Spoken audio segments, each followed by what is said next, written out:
Hi everyone, welcome. I'm so excited to be here. Are you all feeling very stress free?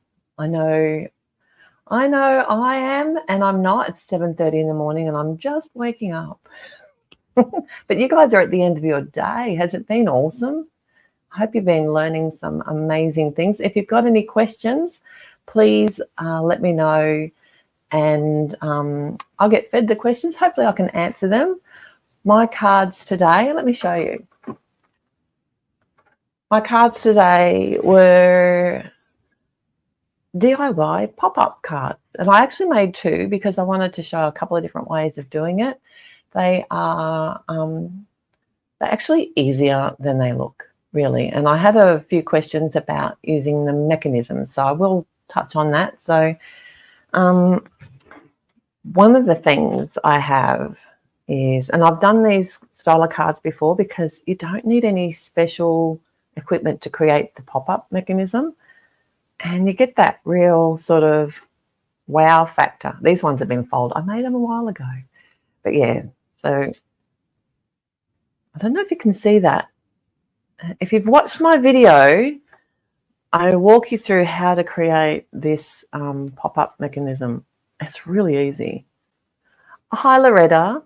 What was the weight of the paper that I used to make the small inside squares? So I typically will use the lighter weight Nina. So it's the 80-pound Nina, or I don't know if you've heard of the Hammermill cardstock. That's a really awesome cardstock too. It's probably, to me, feels about the same weight. So something that's not too heavy, because it's really easy to do. This is the second card that I made, and it's made with just die cut. I made this one, handmade the leaves for this one. And I really like the alcohol ink looking paper. Where can I find it? I have linked that. If you've gone to my video, I've linked that in the supply list. But otherwise you can just search on the internet. You can actually get these in 12 by 12, which I'm kind of considering getting. Like, I'm not one to buy the 12 by 12 papers purely because I hoard them and I don't use them. And typically if I'm going to grab design paper cardstock as a card maker, I find the 6 by 6 is perfect for me. But aren't they gorgeous? The reason I was looking at the 12 by 12 was because I think the patterns are going to be, I don't know, I haven't opened one to see, but the patterns are going to be a bit less tight because they're not squished down to a 6 by 6 version, and I can see myself using that in designs like these. So there's so many different kinds of colours in these packs. Actually, I saw Oz Trinklets in Australia just got them in stock, both the 12 by 12 and 6 by 6. So that's what made me think of it the other day, that maybe I do need the 12 by 12. Need. Oh, hi, Kit. Did you use the paper instead of the cardstock for the inside flower? And I used the cardstock and it didn't seem to fold as easy. I did. So for the folding mechanism kit, I used the 80-pound Nina, and then for the flower itself, I used the lighter weight. This is the design paper. Let me see. It says 180 GSM, but really that doesn't mean much when it comes to, because paperweights aren't, I don't know the exact terms for them, but they're not uniform throughout. So I would just choose something that wasn't quite as thick, but it's not really flimsy, but it's not probably as thick as like a yeah, no, it is a little bit lighter weight than this, but not a lot. What I find is for the center of the pop-up, in particular the one where you make it yourself, and someone just shared it. Karen just made my card and shared in the Facebook group. So excited. She used like the beautiful reds and greens and made it with all the supplies that she has in her stash even hand cut all the leaves of the poinsettia. But the trick was, and I do explain this in my actual class if you haven't watched it yet, but when I did the leaves here, I just made sure, you can probably see where this mechanism joins in the middle. I made sure that was kind of where the cardstock was going to fold, and the leaves, I left almost a gap where I put my leaves here. But I've done this with, I thought I still had it to share with you, but I've obviously posted it away. I've done this technique with butterflies, works really well because they kind of fold in the center. And you can use so many different, I've even done it with a whale and a swimmer. Like, that's on my YouTube channel too somewhere, so you could check that out. The oh, thank you. Aunt Ali, hello, welcome. Do I have a favorite type of card or technique? If you're asking me my go-to technique, I would have to say clean and simple. I will try anything though. I just love that about card making, is that it is so, there's just so many techniques, so many styles. There is something for everyone. So if you like something that's intricate or complicated or very busy, or if you want something that's really clean and simple, if you like to color, if you don't like to color, if you like to stencil, if you like to ink blend, you've just got so many options out there. But I did get a few questions about the mechanism as well. Oh, that's great. Thank you, Loretta. So 180 GSM is about 60 pounds. Okay. So I did have some questions about the mechanism. And there are a few ways to do this. So this is the way that I did it in my video. I just cut a strip of cardstock here, and I used a scoreboard just with a scoring tool, just because it's easier for me to sit there and work out. I like to do a 1/2 inch increments, and I count 5, 1, 2, 3, 4, 5, and that just gives me somewhere to cut the last one off and make it into a square. So if you don't have a scoreboard, you can still do this. Literally, you could use a any kind of scoring tool that you might have, and a ruler, and create a score line, however you normally would score your cards. And that's going to give you a fold. And you do want them to be even if you can, and you can just mark it with a pencil and do it, because you're not going to be able to, you're not going to see it once it's all there. But then I just folded it 4 times. You can do whatever width or size that you want. I wouldn't normally use a dotted adhesive, but just for the sake of time, I will here. But I wanted to show that you don't have to do the double version that I did in my video. You can actually get away with just doing 1, and then you would adhere it. Now this isn't going to hold, but you would adhere it on the 2 sides next to each other. And then you can put it, oopsie, there it is, good glue. And then you can put it wherever you like in the center of your card and actually attach it to both sides. And then if you've got whatever element, you can use your liquid glue and attach that onto there. Let me do it. It's not going to really hold, but you'll get the drift. This is a really easy way to create a pop-up card with anything that you have, with any image that you have. So you can see how that would hold and fold and then open up. And that's just with the one thing. You probably wouldn't have a flower that big, but a few things to note is to make sure that when you're choosing the size of an image or where you want to place it in the middle of a card, make sure that when you fold it, it doesn't sort of, pop out the edge, unless you've got room in your envelope and you don't mind. And the other thing to be aware of is the length of an image, so that when you, if you put it too low, then it's going to, when you fold down, it's going to pop out the bottom. So just be aware of those things. And you can do use this kind of glue and work it out, make sure it's right. And then when you're kind of happy with it, come in and use your liquid glue then, because it's going to hold better. But the other way that you can do it is with an insert. So you just get a second piece of lightweight cardstock. I'm just showing it with, I usually test with some copy paper, just so I know exactly how big I can muck around with it. So you can literally just come in, put a couple of marks. I'd measure like, oh, it's roughly that big. Cut that. And then you can get either your trimmer or a pair of scissors. Literally just cut the width that you want, depending on what the size of the image is. Fold that and then reverse fold it. So what's going to happen is the same sort of option. And when I do this with paper like this, what that gives me is a bit of a template. So when I'm cutting it out of cardstock, I know that I have got my little window. So then I'm going to adhere my cardstock onto there, onto both sides of my card.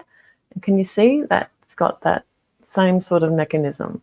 This is a really good way to add like a different color on the inside of your card too. And then you've got the same pop-up happening. I hope that explains it a little bit better. So Tracy's asking, does the mechanism need to be long enough to lay the card flat? It doesn't really. You can actually make multiple folds, Tracy. You can do, so you can even have it landscape. And there's a few really fun techniques where you can do, I wasn't going into that today because I wanted to keep it nice and simple for the class, because I know there are a lot of beginner card makers who haven't even tried a pop-up card, but you can actually do multiple cuts. You start wider and cut them in, and then do the same technique but end up with layers, and you can use it either way. So it doesn't really matter the size of your cut, as long as because when you fold it, it's going to lay flat, whether it's the square mechanism or the double square mechanism that I did in my video, or this insert. So many options. The other thing I was asked about was, how are we going for time?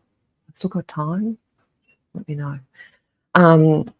Is postage. And honestly, I have posted these cards in the mail with I use just a piece of cardstock cut down to the same size as the card, not usually doubled over, and I lay it on top of the actual image. When you're putting your card into an envelope, just be aware. So say this is, your stamps here and your address is here. When they run their cards through the machine to register your address, like to know where to post it to, it happens across the front and the top. So if you've got any elements that are going to pop up or be pressed too much, a good idea is to make sure that you face any of those to the back when you're putting them in the envelope and lower down. That way they won't get pressed so much, but also put an extra sheet of cardstock in between to protect it as it gets run through the post. I think in the US you can also choose to, thank you, 10 minutes, thank you. In the US you can also choose to have it, I think we can here, hand stamped, or not stamped, but they can hand process it rather than run it through the machine. But I still wouldn't trust that. But this has worked for me time and again. But I also use these rigid mailers. I've mentioned it before, but people didn't, and I didn't include this in my link list, but just search for rigid mailers. I just buy them from eBay. I buy them in bulk. They're 5mm wide, and for Australia that's good because that is considered a card. Seriously, we can actually